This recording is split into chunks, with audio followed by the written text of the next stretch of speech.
Okay, so recording in progress, everybody. So welcome to World School of Bangladesh. আজকে আমাদের ডিসকাশনের বিষয় হবে ইন্টারকানেক্টেডনেস। অর্থাৎ আমরা এমন একটা পৃথিবীতে বাস করি, সেই জায়গাটাতে আমরা এখন ইন্টারনেটের মাধ্যমে হাইপার কানেক্টেড। কিন্তু এটার মানে কিন্তু এই না যে এটা নতুন কিছু বিষয়। ইন্টারকানেক্টেড এই বিষয়টা নতুন কিছু না। ইটস বিন দেয়ার, মানে অল অ্যালং। এই বিষয়টা কিরকম? বিষয়টা হচ্ছে এরকম যে আমরা যখন আমাদের একজন আরেকজনের ইন্টারকানেক্টেডনেসটা বুঝতে পারি না, যে কিভাবে আমাদের একজনের জীবনের সাথে আরেকজনের জীবন কানেক্টেড, তখন আমরা করি কি, যে আমরা মনে করি যে আমরা আমাদের নিজেদের স্বার্থটা, নিজেদের বেনিফিটটা শুধুমাত্র ম্যাক্সিমাইজ করলেই হবে। যে পৃথিবীর মানুষের কি হলো, তোমার তোমার প্রতিবেশী মানুষের কি হলো, সেটা ইম্পর্টেন্ট না। আমি আমার প্রফিটটা দেখতেছি, আমার নিজের ফায়দা হচ্ছে, দ্যাট ইজ ইট। তো ওই জায়গায় তুমি প্রচন্ড বড় একটা ভুল করতেছো। ভুল করতেছো এইটা, যে তোমার আশেপাশে মানুষজন যদি ভালো না থাকে, তোমার পরিবারের মানুষজন যদি ভালো না থাকে, তোমার সমাজের মানুষজন যদি ভালো না থাকে, তাহলে কি হবে? তুমি দেখবা যে তুমিও ভালো থাকতে পারতেছো না। ওকে, এখন এই ইন্টারকানেক্টেডনেসটা আমরা বুঝি না, উই ডোন্ট আন্ডারস্ট্যান্ড ইট। ওকে, এখন সিম্পল একটা উদাহরণ দিয়ে বলি তোমাকে। তো আমি সাধারণত ব্যক্তিগতভাবে কাপড় চোপড় খুব কম কিনি, ভীষণ কাপড় চোপড় কম কিনি। তো আমি এখানে তোমার এই কানাডাতে তোমার একটা খুব পপুলার দোকান আছে, দোকানটার নাম হচ্ছে ইউনিক্লো, একটা একটা ব্র্যান্ড। তো ওইখানে সাধারণত অনেক কম দামে জিনিসপত্র মাঝে মাঝে পাওয়া যায়। তাই আমি এরকম দোকানে গেছি, দোকানে গিয়ে আমি একটা তোমার টি শার্ট কিনছি।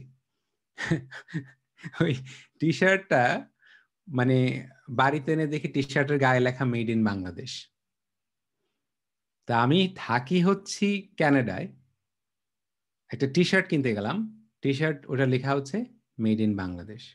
এখন তোমাকে একটা জিনিস বুঝতে হবে, যে যখন বাংলাদেশে কোন একটা গার্মেন্টস ফ্যাক্টরিতে একটা টি শার্ট প্রডিউস করা হয়, তখন একজন গার্মেন্টস শ্রমিককে কত টাকা দেয়া হয়।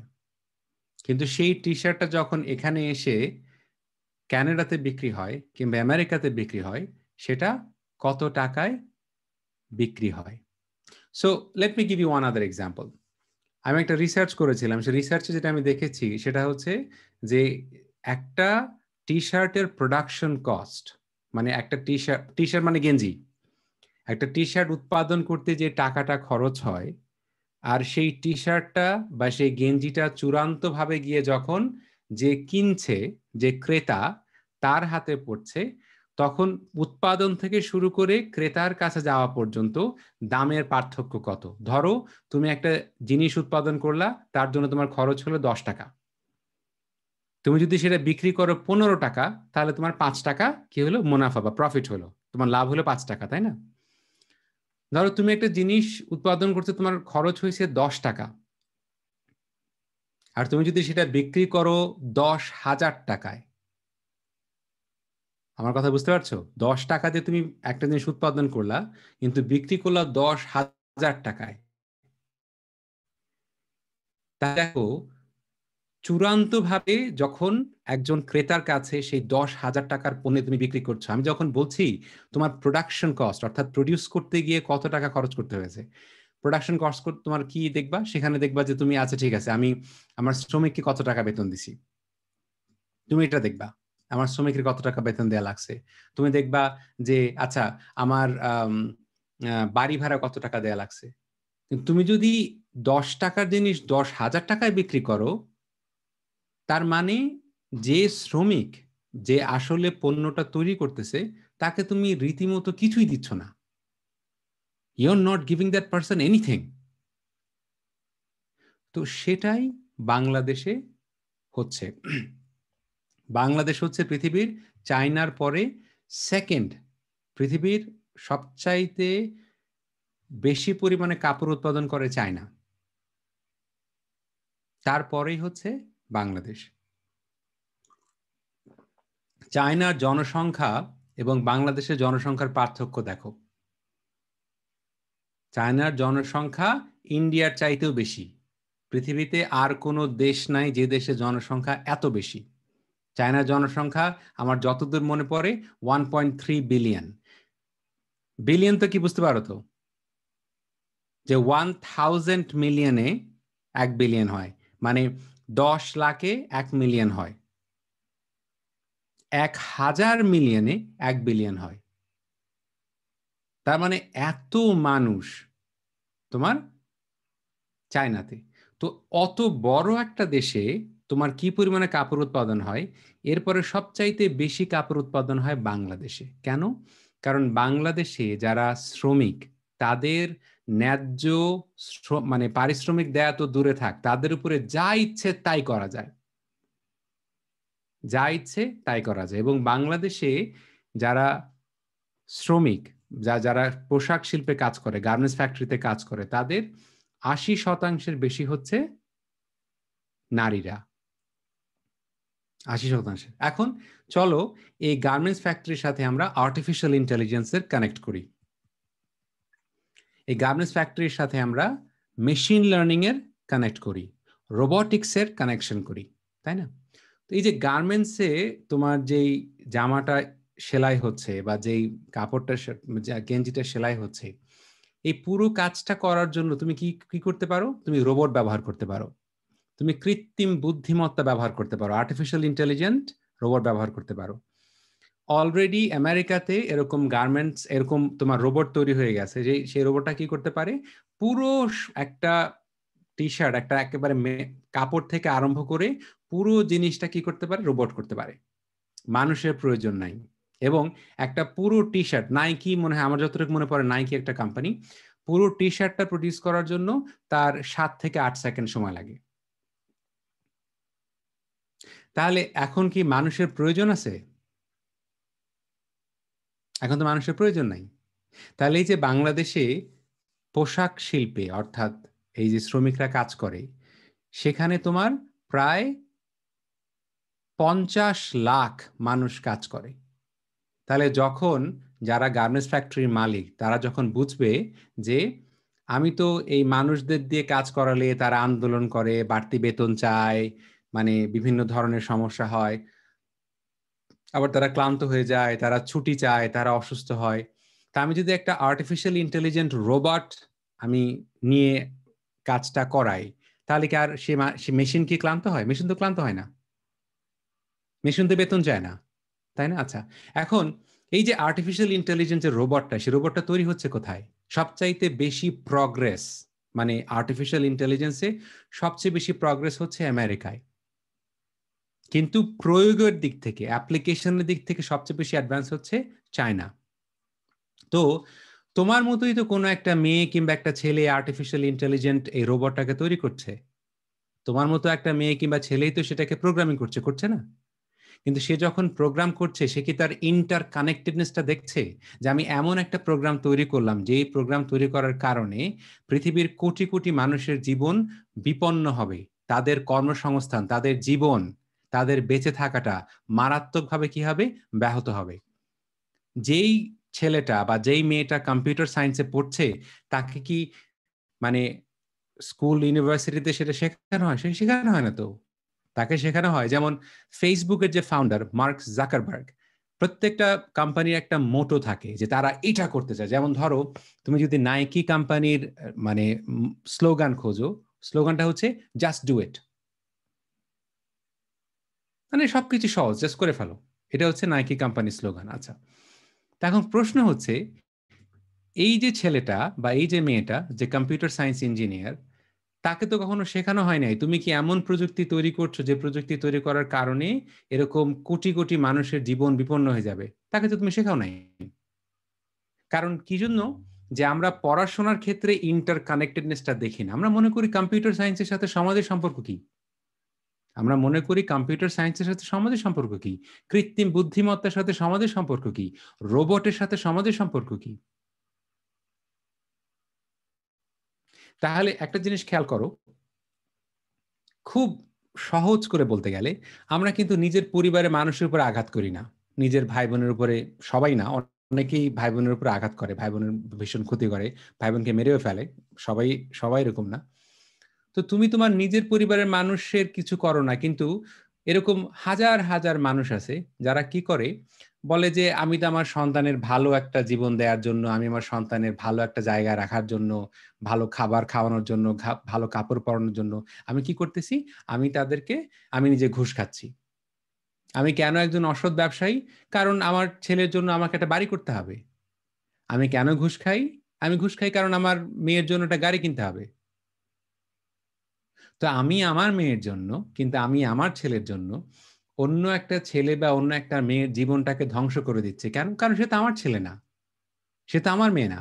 তাহলে বিষয়টা কি, যে আমাদের যে কানেক্টেডনেস, আমাদের যে একজনের সাথে আরেকজনের সংযুক্তি, যে আমরা একজন আরেকজনের উপর নির্ভরশীল, এই জিনিসটা আমরা শেখাই না এবং শিখি না এবং দেখতে পাই না।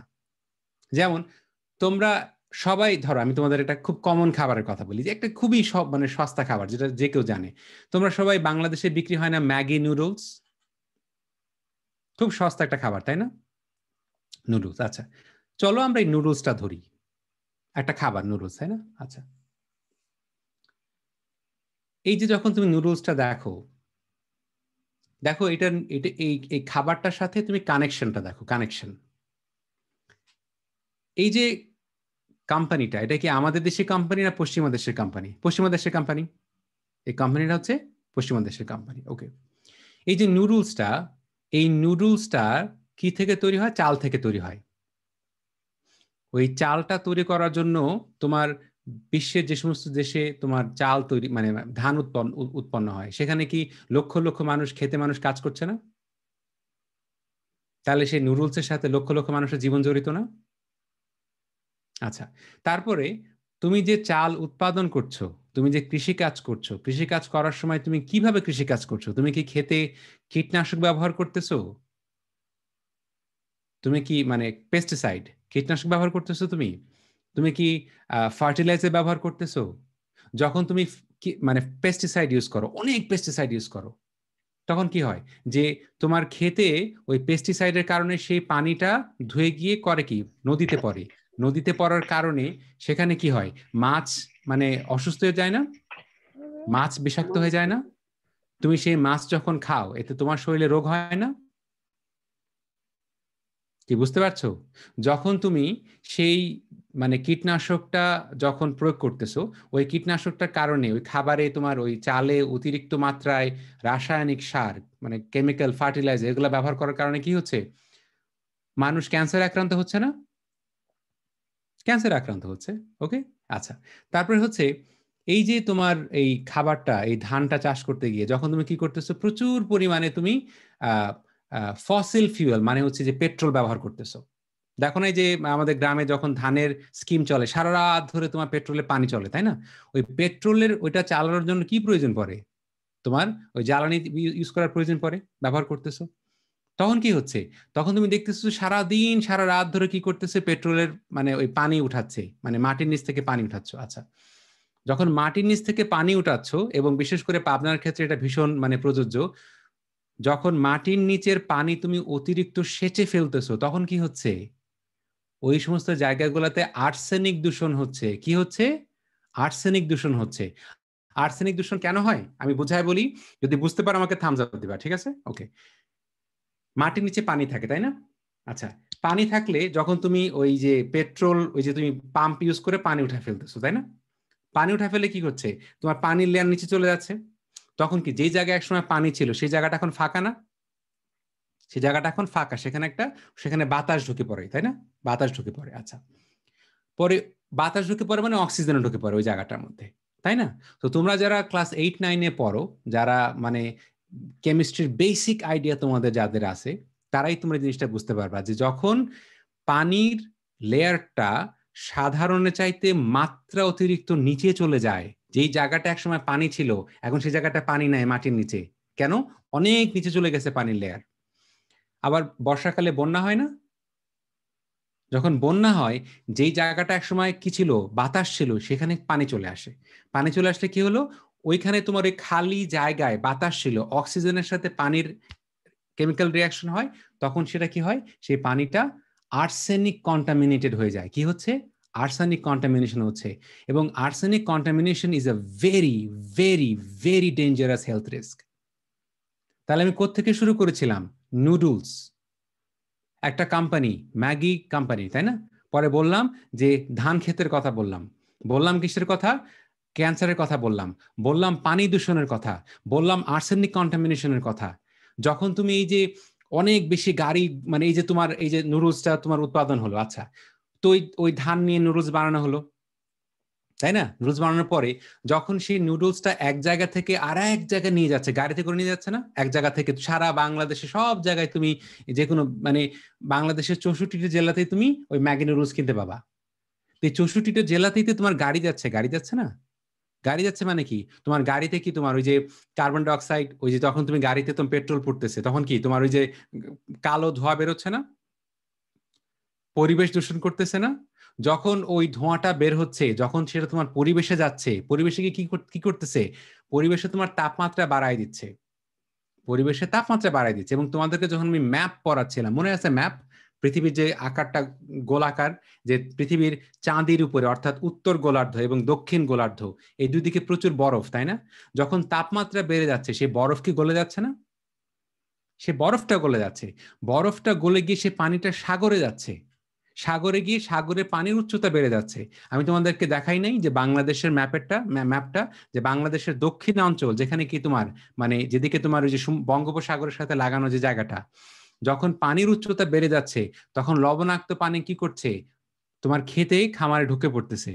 যেখানে কৃষকরা মানে শ বছর ধরে তোমার বিভিন্ন ফসল চাষ করে আসছে, যখন সেই লবণাক্ত পানি সেই কৃষকের খেতে ঢুকে গেল, তখন কিন্তু সেখানে আর সেই ফসল চাষ করতে পারবে না, তার জীবন বিপন্ন হয়ে গেল, তাই না? এবং ওই জায়গার মানুষগুলো আগে একসময় তারা কৃষি কাজ করে খেত, ওগুলা মানে এই যে তোমার পৃথিবীর তাপমাত্রা বেড়ে যাচ্ছে, বরফ গলে যাচ্ছে, সাগরের পানি উচ্চতা বেড়ে যাচ্ছে, এই মানুষগুলা তখন কি করতেছে? জীবনের দায়ে, জীবিকার দায়ে কি করতেছে? তোমার এই উপকূলীয় অঞ্চল অর্থাৎ সাগরীয় এলাকায় এই অঞ্চলগুলো ছেড়ে কি করতেছে? তোমার ঢাকা শহরে চলে আসতেছে, তাই না? যখন ঢাকা শহরে চলে আসে, একটা মানুষ যখন গ্রামে থাকে, তখন কিন্তু তার একটা পরিবার থাকে, একটা নেটওয়ার্ক থাকে। আমরা গ্রামে যখন কোন একটা জায়গায় চিঠি লিখি, তখন কি আমাদের গ্রামে কি রাস্তার নাম আছে? রাস্তার নাম্বার আছে? রাস্তার নাম্বার নাই, রাস্তার বাড়ির নাম্বারও নাই কিন্তু। তো ওখানে চিঠিগুলো কিভাবে যায়? ধরো আমার আমার বাড়িতে যদি চিঠি লেখো, আচ্ছা কার মাইকটা অন করা?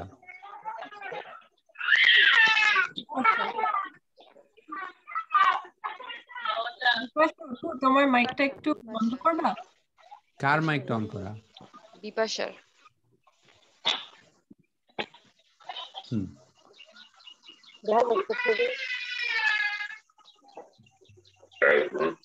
Baba, you can mute her as well. Where is Bipasha? I can't see her. Bipasha পাশে make me the host, এগুলো আমি দেখতেছি। Make me the host. Okay.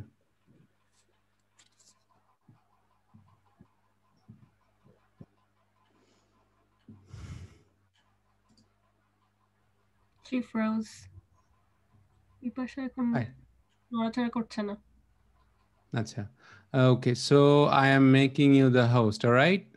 Okay. Do you see yourself host? No.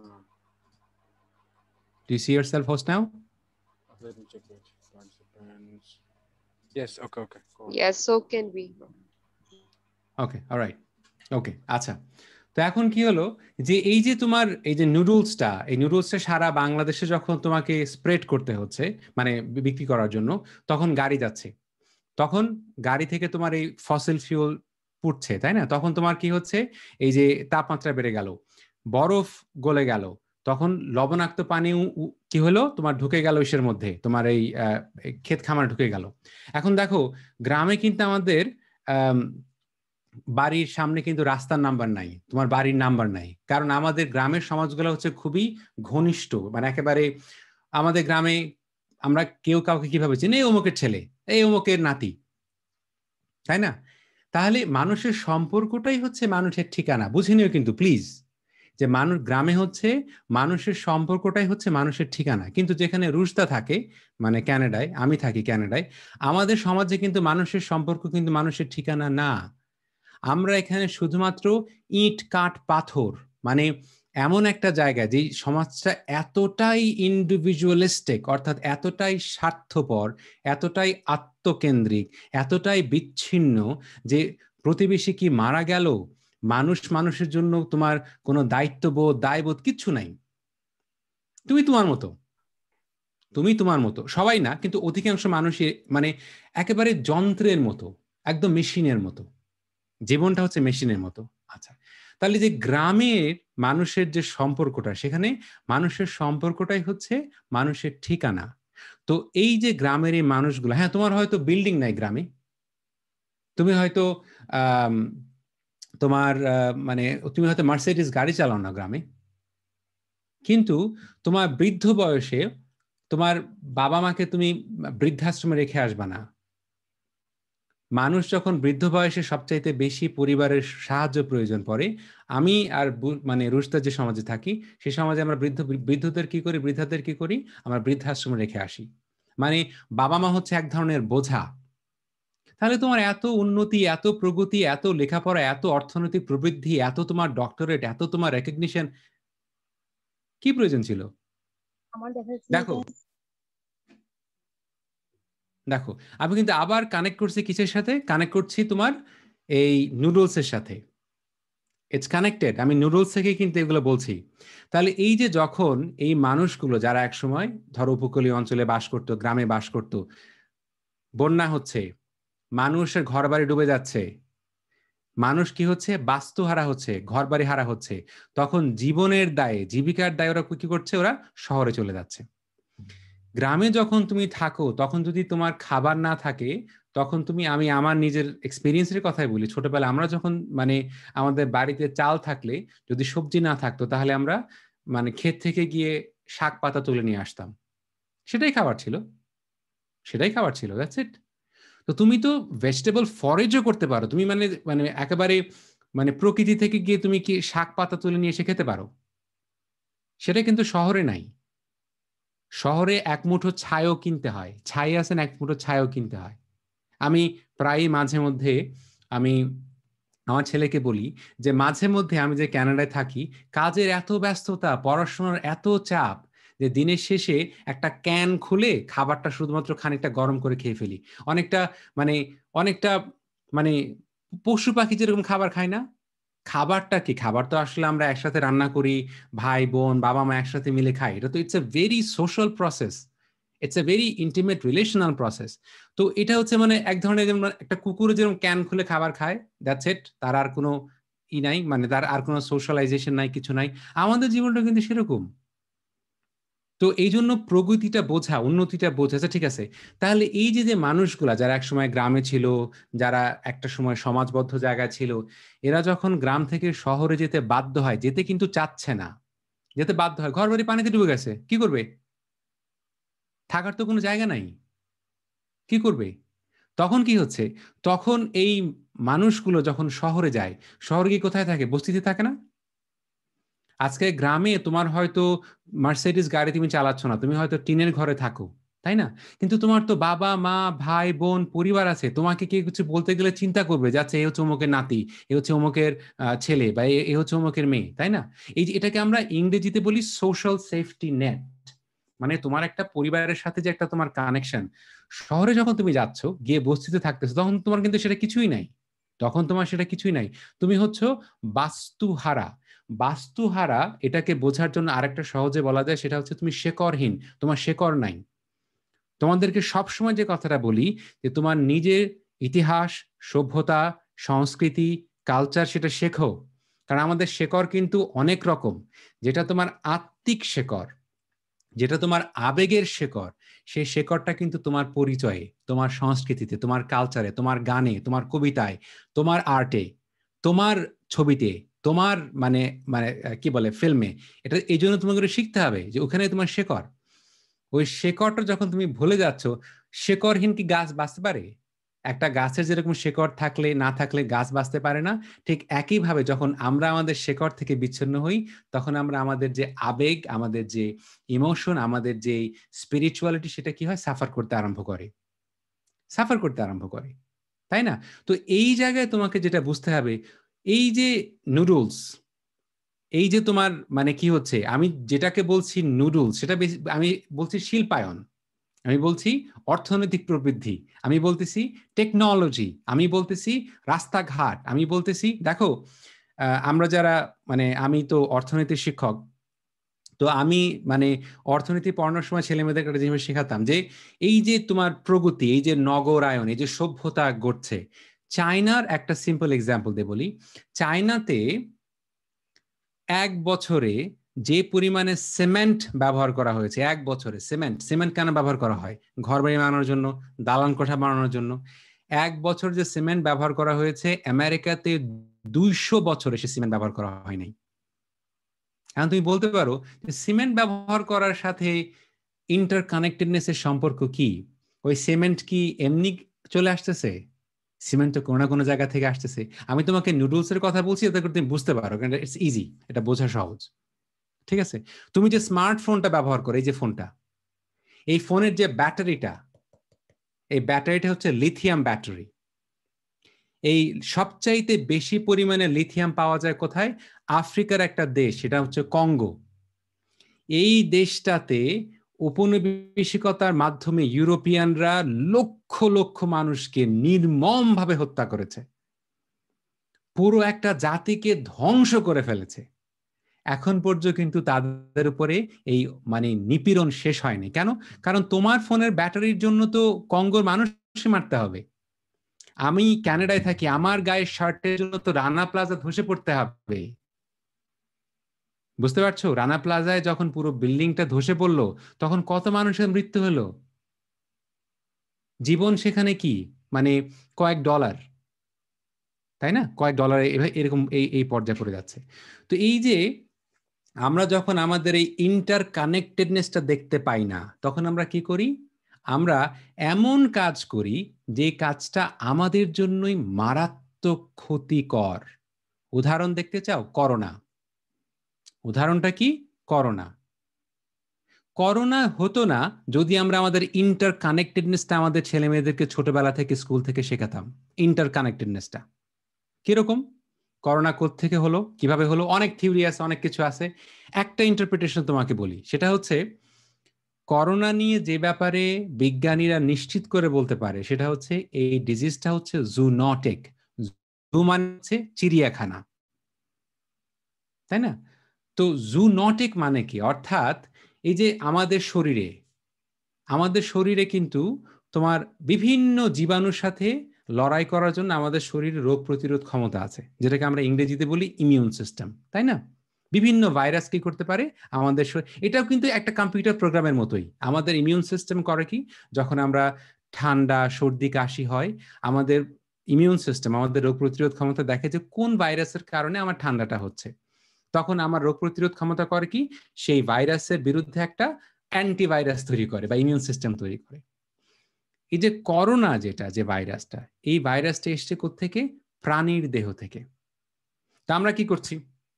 আমরা মানুষ আমাদের প্রগতির জন্য, আমাদের অর্থনৈতিক উন্নতির জন্য আমরা জঙ্গল কেটে ফেলছি, গাছ কেটে ফেলছি, পরিবেশকে আমরা কি করছি? ধ্বংস করছি। তাহলে এক সময় বন্য প্রাণীরা যারা বন জঙ্গলে বাস করত, কোথায়? বন জঙ্গলে, তাদের সাথে তো মানুষের কন্ট্যাক্ট হতো না, তাদের সাথে মানুষের কি হতো না? কন্ট্যাক্ট হতো না। তো ওই সমস্ত পশু পাখির প্রাণীর গায়ে যে বিভিন্ন ধরনের ভাইরাস আছে, সেই ভাইরাসের সাথে আমাদের দেহের রোগ প্রতিরোধ ক্ষমতার সাথে পরিচিত না, ইমিউন সিস্টেম ওর সাথে পরিচিত না। এখন যখন আমরা এই বন জঙ্গল ধ্বংস করে ফেলছি, অর্থাৎ ওই সমস্ত পশু পাখির সাথে আমাদের কি হচ্ছে? কন্ট্যাক্ট হচ্ছে, আমরা ওর কন্ট্যাক্টে আসছি। যখন কন্ট্যাক্টে আসছি, তখন তাদের দেহ থেকে যে সমস্ত ভাইরাসটা আমাদের শরীরে আক্রমণ করছে, আমাদের শরীর তো সে ভাইরাসের সাথে পরিচিত না বলে আমরা মরে যাচ্ছি। করোনা ভাইরাস কিন্তু আহামরি কোনো ভাইরাস না। করোনা ভাইরাস হচ্ছে নতুন ভাইরাস, অর্থাৎ আমাদের শরীরে এই ভাইরাসের জন্য কোনো রোগ প্রতিরোধ ক্ষমতা নাই। তো বাবারে, এটাই যদি হয়ে থাকে, আমরা কি আসলে প্রকৃতিকে সম্মান করছি? আমরা যদি দেখতাম যে এনভায়রনমেন্ট অর্থাৎ প্রকৃতির স্বাস্থ্যের সাথে আমাদের স্বাস্থ্য সম্পর্কিত, প্রকৃতির স্বাস্থ্যের সাথে আমাদের স্বাস্থ্য সম্পর্কিত, পশু পাখি প্রাণী তাদের মঙ্গলের সাথে আমাদের মঙ্গল জড়িত, যদি আমরা বুঝতে পারতাম, তাহলে কি আমরা এভাবে বন জঙ্গল ধ্বংস করতাম? ধ্বংস করতাম না তো। তো কেন এটা হচ্ছে? কারণ আমরা ছোটবেলা থেকে এই যে ইন্টারকানেক্টেডনেস, আমাদের এই কানেকশনটা আমরা টের পাই না, যে শুধু এক প্যাকেট নুডলস শুধু নুডলস না, এক প্যাকেট নুডলস মানে হচ্ছে লক্ষ লক্ষ কৃষক, এক প্যাকেট নুডলস মানে হচ্ছে কীটনাশক, এর মানে হচ্ছে ক্যান্সার, এর মানে হচ্ছে পরিবেশ দূষণ, এর মানে হচ্ছে ক্লাইমেট চেঞ্জ, এর মানে হচ্ছে লবণাক্ত পানি খেতে ঢুকে পড়া, এর মানে হচ্ছে লক্ষ লক্ষ মানুষ ঘর বাড়ি ছাড়া হয়ে যাওয়া, মানুষ পানিতে ডুবে মারা যাওয়া। এই যে কানেক্টেডনেসটা। এবং আমাদের লেখাপড়া আমি কি করছি, নব তোমার প্রশ্ন উত্তর আমি দিবে কিছুক্ষণের মধ্যেই। এবং আমরা লেখাপড়ার ক্ষেত্রে কি করছি, যখন আমরা লেখাপড়া শিখাই আমরা কি বলি, যে অঙ্কের সাথে ইংরেজি কোনো সম্পর্ক নাই, ভূগোলের সাথে বিজ্ঞানের কোনো সম্পর্ক নাই, কম্পিউটার সায়েন্সের সাথে তোমার সমাজ বিজ্ঞানের কোনো সম্পর্ক নাই। মানে ব্যাপারটা হচ্ছে এরকম যে মানে কম্পিউটার সায়েন্স এর সাথে জীবনের কোনো সম্পর্ক নাই। কম্পিউটার সায়েন্স, কিন্তু এই কম্পিউটার সায়েন্সের মাধ্যমে তুমি যে সমস্ত টেকনোলজি ডেভেলপ করছো, সেই টেকনোলজির মাধ্যমে পৃথিবী ধ্বংস হয়ে যাচ্ছে, মানুষের মৃত্যু হচ্ছে, নির্মম নির্বিচার হচ্ছে, আমরা সেই কানেকশনটা পড়তে পারি না। কেন? কারণ তোমাদের স্কুল কলেজে আমরা কি শিখাই, যে একটা সাবজেক্টের সাথে আরেকটা সাবজেক্টের কানেকশন নাই। আরে বাবারে, তোমার জীবন তো একটাই, তোমার জীবন তো একটা, মানে দে আর কানেক্টেড। এবং ছোটবেলা থেকে তোমাকে যেটা শেখানো হয়েছে যে প্রকৃতির সাথে তোমার কোনো সম্পর্ক নাই, নেচারের সাথে তোমার কোনো সম্পর্ক নাই। আমি যদি তোমাকে বলি যে এখানে তোমাদের প্রত্যেকের একটা ব্যাপার আমি নিশ্চিত করে বলতে পারি, কোনোদিন তুমি গাছের নিচে যাও, সমুদ্রের পাশে যাও, সবুজের কাছে যাও, সবুজ কিছু দেখলেই তোমার ভাল লাগে, তুমি যে বোঝো না কেন, পানি দেখলে তোমার ভাল লাগে, তুমি বোঝো না কেন? কারণ রিজন হচ্ছে তুমিও প্রকৃতির একটা অংশ। ঢাকা শহরে যে স্কুল কলেজগুলো, সেই স্কুল কলেজগুলোতে জানলা পর্যন্ত নাই, এয়ার কন্ডিশনড। তুমি গাছ কোত্থেকে দেখবা? তুমি গাছ কোত্থেকে দেখবা? তোমাদের সাথে যে আমি আগে বলেছিলাম যে কেন আর্ট শেখা জরুরি, কেন ছবি আঁকতে শেখা জরুরি, কেন কবিতা শেখা জরুরি। কারণ আমি যদি আমার ছেলের হাতে ছবি আঁকার তুলি ধরাই দিই, আমি যদি আমার ছেলেকে শেখাই যে কবিতা লিখো, তাহলে ওর মনের ভেতরে মনটা এরকম নরম হবে যে ও বড় হয়ে ওই হাতে ছুরি নিয়ে আরেকজনের জীবন নিয়ে নেবে না। কিন্তু যখন তুমি ঢাকা শহরে থাকো বা এই সমস্ত জায়গায় লেখাপড়া করো, তোমার লেখাপড়া হচ্ছে এমন জায়গায় তুমি প্রকৃতি দেখতে পাচ্ছ না, তুমি মানে গাছপালা দেখো না, আকাশ দেখো না, সবকিছু এয়ার কন্ডিশনড।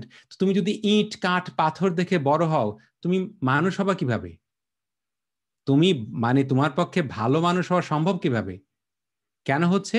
কারণ আমরা ইন্টার কানেক্টেডনেস, একজনের সাথে আরেকজনের কানেকশন, এই কানেকশনটা বুঝি না। নব, তোমার কি প্রশ্ন ছিল?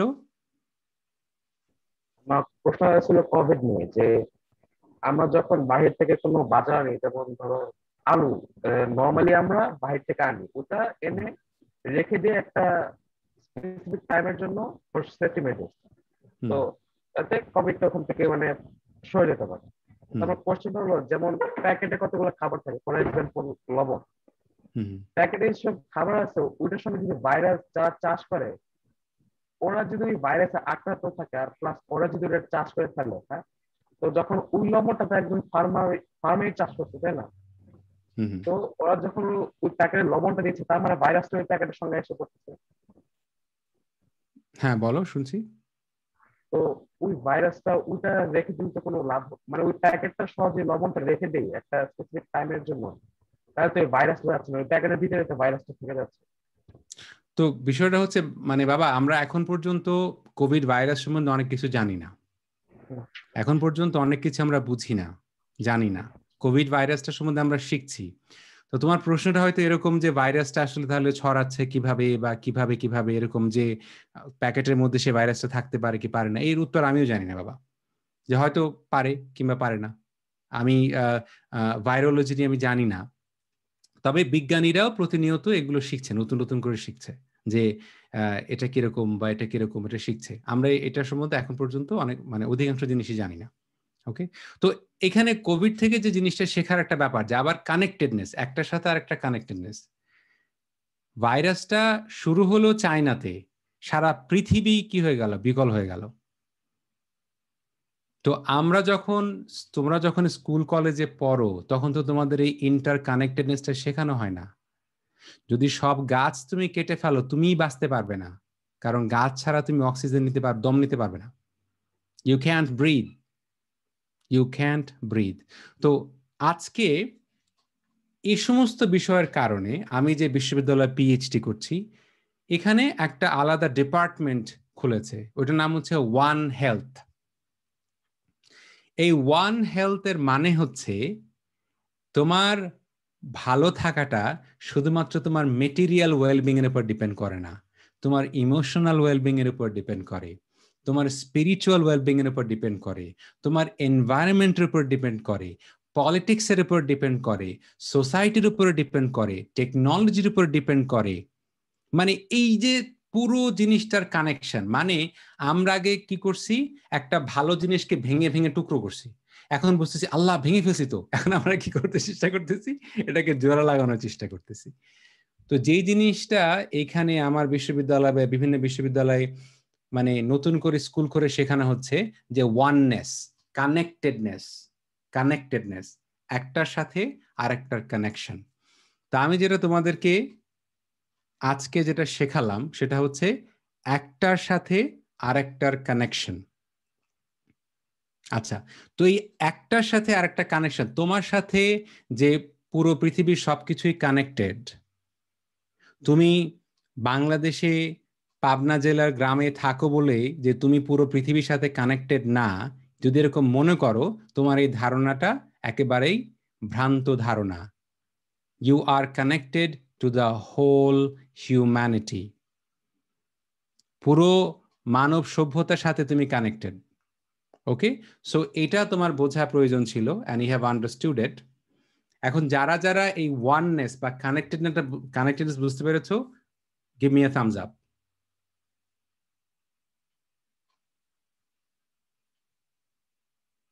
All right, so I'm going to end the record here.